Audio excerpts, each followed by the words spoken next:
கர்வம் கொண்ட ரோஜா.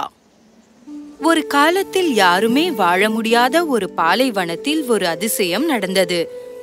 அனைவரையும் மயக்கும் அழகுடன் ஒரு ரோஜா மலர்ந்தது. அதற்கு சிறிய மொட்டு இருந்ததால் சிறிய மலரே மலர்ந்தது. ஆயினும் இதுவரை யாரும் பார்த்திடாத அளவுக்கு அழகான இதழ்கள் விரிந்தது. ரோஜா செடிக்கு பின்னால் 2 கள்ளி செடிகள் வளர்ந்தன. அவைகளின் பெயர் டேட் மற்றும் மோஸ். டேட் குள்ளமாகவும் மோஸ் உயரமாகவும் இருந்தது. அவைகள் அதற்கான வடிவில் ரோஜாவை நடுவில் வைத்துக்கொண்டு சந்தோஷமாகவே வாழ்ந்தன. நமக்கு நடுவுல ரோஜா பூத்திருக்கிறது ரொம்ப ஆச்சரியமா இருக்குல்ல? நீ சொல்றது உண்மைதான் டேட், உண்மையதான் சொல்ற.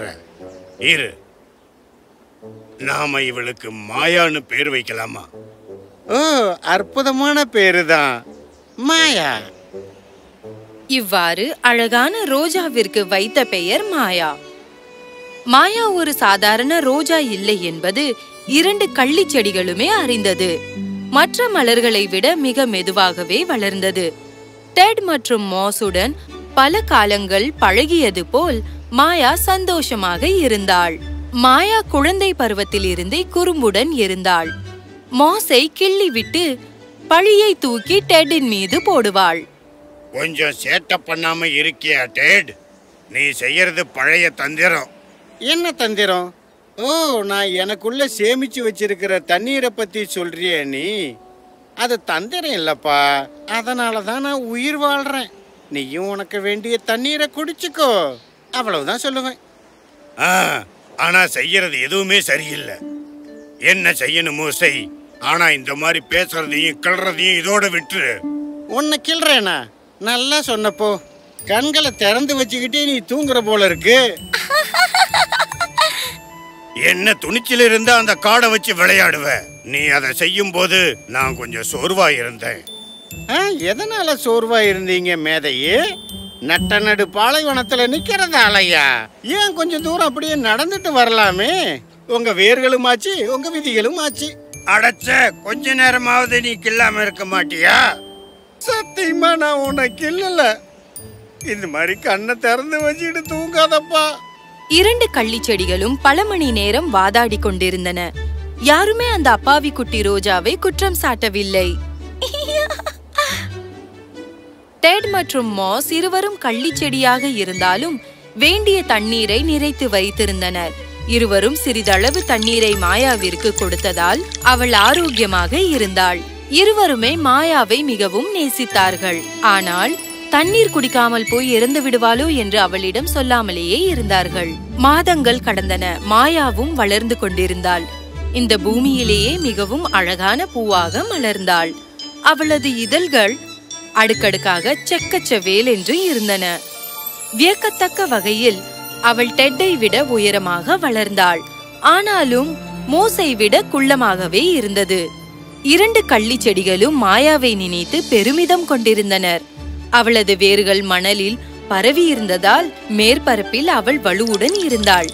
அவள் கேட்டபோது மோஸ் அவளுக்கு மழை பெய்தார். தாமதமாக இருக்கிறது, சிறிது தண்ணீர் வேண்டுமென்றால் தனது கிளையை விரித்து தண்ணீர் கொடுப்பார். எதுவும் மாறவில்லை. அவளை இருவருமே நேசித்தார்கள். மாதங்கள் கடந்தன. பாலைவனத்திற்கு பார்வையாளர்கள் வந்தார்கள். ஒரு பயணி ஒட்டகத்தின் மீது அமர்ந்து வந்தார். என்னது, ரோஜாவா இந்த பாலைவனத்துல? இந்த மாதிரி ஒரு அற்புதமான மாயத்தை நான் என்னோட வாழ்க்கையில இதுவரைக்கும் பார்த்ததே இல்லை. அந்த சுற்றுலா பயணி மலரின் அருகில் சென்று ஆராய்ந்தார். பிறகு ஒரு தண்ணீர் கிண்ணத்தை மாயாவின் முன்னால் வைத்தார். நீ மிகவும் தாகத்துடன் இருக்கிறாய் சின்னஞ்சிறு மலரே. இரு, என்னிடம் இருக்கும் ஸ்ப்ரேயை எடுக்கிறேன். அதன் மூலம் உன்னை குளிக்க வைக்கிறேன். ஆனால் மாயா அதை கேட்கவில்லை. அவள் முன்னால் கிண்ணத்தில் இருந்த தண்ணீரிலேயே லயித்திருந்தாள். அவள் அதில் பிரதிபலித்தாள். உண்மையில் நான் மிகவும் அழகான மலர்தான். நான் எவ்வளவு நேரம் நிற்கிறேன். ஓ, சிவப்பாக பளபளக்கிறேன். அதோடு அடர்ந்த இதழ்கள் மற்றும் நான் அற்புதமாக இருக்கிறேன். இவ்வளவு காலமாக நான் தான் இந்த நேரம் வரைக்கும் டெட் மற்றும் மோஸ் மாதிரி இருக்கிறேன் என்று நினைத்துக் கொண்டிருந்தேன். அவர்கள் எனக்கு தேவை என்று நினைத்தேன். ஆனால் இல்லை, அவர்களுக்கு நான் தான் தேவை. அவர்களை நான் அழகாக மாற்றுவேன். டூரிஸ்ட் தன் ஸ்ப்ரேயை எடுத்து கிண்ணத்தில் இருந்த தண்ணீரால் மாயாவின் மீது நீர்த்துளிகளாக தெளித்தார். அந்த நீர்த்துளிகள் மாயாவை இன்னும் அழகாக காட்டின.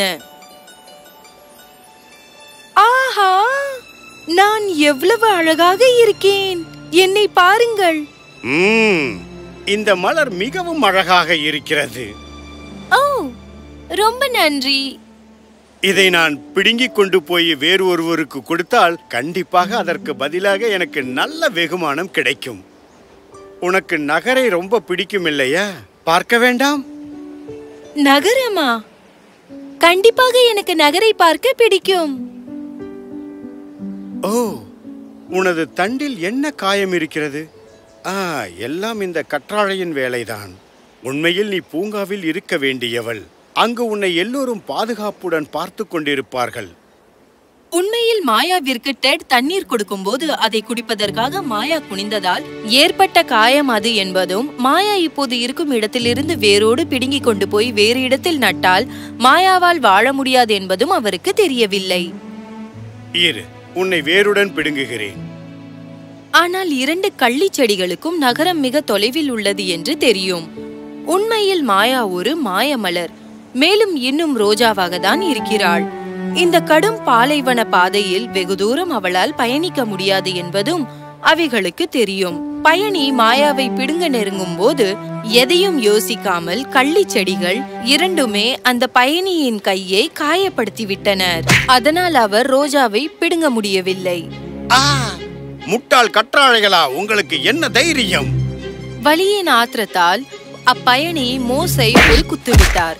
இருந்த போதிலும் அவரால் கள்ளி செடிகளுக்கு வேதனை தர முடியவில்லை. அவருக்கு தான் முட்களால் மேலும் காயம் ஏற்பட்டது. மனிதனே, இப்போது யார் முட்டாள்? நல்ல வேலை செஞ்ச மோசே. அந்த பயணியால் கள்ளி செடியின் சிரிப்பை கேட்க முடியவில்லை. ஆனால் அவர் நன்றாக புரிந்து கொண்டார். அவர் இன்னும் கோபமடைந்து டெட்டை உதைத்தார்.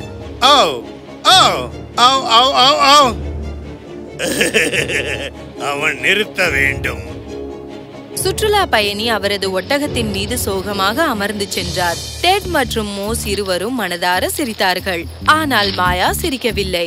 உங்கள் 2 பேருக்கும் என்ன தைரியம்? ஏன் உங்களுக்கு இவ்வளவு பொறாமை? பொறாமையா? மாயா, நீ சரியாக புரிந்து கொள்ளவில்லை. அவர் தனது சொந்த நலனுக்காக மட்டுமே உன்னை பயன்படுத்துவார். அவர் உனக்காக அக்கறை காட்ட மாட்டார். எனக்கு எது சரி என்று தீர்மானிக்க நீங்கள் யார்? நீங்கள் 2 பேரும் அசிங்கமான கள்ளி செடிகள். நான் இந்த கிரகத்தில் மிகவும் அழகிய மலராவேன். உங்களுக்கு கேட்கவில்லையா? மக்கள் என்னை பார்க்க வருவதற்காக ஒரு தோட்டத்தில் பாதுகாப்பாக என்னை வைக்க வேண்டும். மாயா, இருந்தாலும் உனக்கு இவ்வளவு தற்பெருமை கூடாது. ஏன் கூடாது? உங்கள் இருவருக்கும் என்னதான் சிறப்பு இருக்கிறது? நாங்கள் வருடக்கணக்கில் தண்ணீரை சேமிப்பதால் தான் நீ உயிருடன் இருக்கிறாய், அது தெரியுமா? ஆனால் மாயா கேட்கவில்லை. அவள் 2 பேரையும் குறை சொல்லி அவமதித்துக் கொண்டிருந்தாள். டெட்டிலிருந்து தண்ணீர் குடிக்க மாட்டேன் என்று அவள் சத்தியம் செய்தாள். அவள் அழகான கழுத்தை காயப்படுத்த விரும்பவில்லை. நிஜமாவா? நீ எப்பவும் தண்ணி குடிக்க மாட்டியா? நல்லது டேட், நாம் அவளுக்கு தேவையானதை செஞ்சிட்டோம். இருக்கிற வாழ்நாள் அவ தனியாவே வாழட்டும். கள்ளிச்செடி இருவரும் தங்களை கடினப்படுத்தி மாயாவுடன் பேசுவதை நிறுத்தியது. திடீரென்று அவள் எவ்வளவு கர்வமாக பேசினாள் என்று நினைத்து கோபமாக இருந்தது. மாயா முதல் சில நாட்களுக்கு மிகவும் மகிழ்ச்சியாக இருந்தாள். அவளது வேர்களில் இருந்த தண்ணீர் அவளது புத்துணர்ச்சியை தக்க வைத்துக் கொள்ள பயன்படுத்தப்பட்டது. அவள் கள்ளி செடிகளை பார்க்கவில்லை. எப்பொழுதும் தன்னை நிமிர்த்தி வைத்தாள். ஆனால் 1 வாரம் கழித்து அவள் பலவீனமாக உணர ஆரம்பித்தாள். அவள் இன்னும் நேராக நிற்க முயன்றாள். கள்ளி செடிகளுக்கு அவளுடைய பலவீனத்தை அவள் காட்ட விரும்பவில்லை. ஆனால் அவளுடைய வேர்களில் இருந்த தண்ணீர் அனைத்தும் பயன்படுத்தி கொண்டிருந்த போது அவளது உட்புறம் தோல்வி அடைந்து மூச்சிறைக்க தொடங்கினாள். மாயா, உன் கர்வத்தை விட்டுட்டு கொஞ்சமாவது தண்ணி குடி. ஆமா மாயா, கொஞ்சமாவது தண்ணி குடிச்சினா அதுக்கப்புறம் இன்னும் அழகான மலரா தெரியுவ மாயா. இல்லை, நான் எப்போதும் குனிய மாட்டேன். இன்னும் ஒரு நாள் கடந்து விட்டது. மாயா இப்போது முற்றிலும் வளைந்து விட்டாள். அவளுக்கு மயக்கம் மற்றும் பலவீனமாக இருந்தது. அவள் அழ ஆரம்பித்தாள். ஏன் எனக்கு இப்படி நடக்கிறது? நீ நன்றாக உயிர் வாழ்வதற்கு உனக்கு தண்ணீர் வேண்டும். கர்வமான மலரே, நாங்கள் செய்யும் உதவியை ஏற்றுக்கொள் மாயா. நீ இன்னும் எனக்கு உதவ விரும்புகிறாயா? எனக்கு குனிய விருப்பம் இல்லை. ஆனால் இயல்பு என்னை செய்ய வைத்தது. நான் என் தவறை உணர்ந்தேன். நான் உங்கள் இருவருக்கும் பயங்கரமானவள். நான் மிகவும் வருந்துகிறேன். என்னை மன்னித்து விடுங்கள். ஒரு நிமிடம் கூட வீணாக்காமல் டெட் மற்றும் மோஸ் இருவரும் மாயா மீது தண்ணீரை பொழிந்தனர்.